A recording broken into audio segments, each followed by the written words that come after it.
હમણાં ટીમાણા ધામની મલપા સ્લેબ ભરાઈ ગયો છે એટલે આપણે દિવાળીમાં જાય તો બહુ મજા આવે એવું થઈ ગયું છે કારણ કે બધી સુવિધા બહુ સારી થઈ ગઈ છે. આપણે બધાને જાવું જ છે ને, બસ બાંધીને જાવું આપણે ટીમાણા જવું છે. ઉતારાની વ્યવસ્થા સારી, ગૌશાળાની વ્યવસ્થા છે. ગૌશાળા માતાજી આવ્યા છે તો આપણે સેવાનો લાભ લેવો.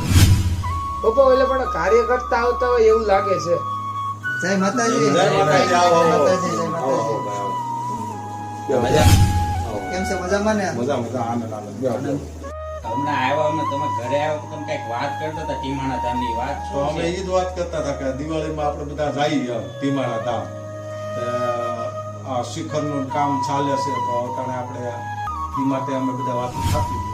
તો તમને કઈ ખબર નથી? આપણે શેની? 13 તારીખને શનિવારે આપણે જનરલ મીટિંગ છે આપણે સમસ્ત પાંડવ પરિવારની. નહીં મને કઈ ખબર અટાણે નથી હજી. શું વાત કરો છો? આપણે સમસ્ત પાંડવ પરિવારની શનિવારે મીટિંગ છે. એમાં આપણે ઉતારા ભવન, કળશ નો ચડાવો, શિખર નો ચડાવો, તે અમે આખા પરિવાર સાથે જાય છે. લે તો અમે ધારે હાર પાંડવ પરિવાર ને હું આખા જ લઈને આવું. હું ભલા માણા દારે હર પરિવાર લઈને આવતો તો મારો તાળી આખું સાંકડી ગામની લાવવાની જય જવાબદારી હો, મારી. જય હો. જો તમે બે ગામને લાવતો તો પ્રથમ મીટિંગ અમારા જાત્રામાં શરૂઆત થઈ છે. સમસ્ત નાના જાત્રા પાંડવ પરિવારને, તો હું પણ મારા નાના જાત્રા પરિવારને એક સાથે બધાને શનિવારે બધાને લાવીશ. જય હો. બોલો મહાકાળી માની જય.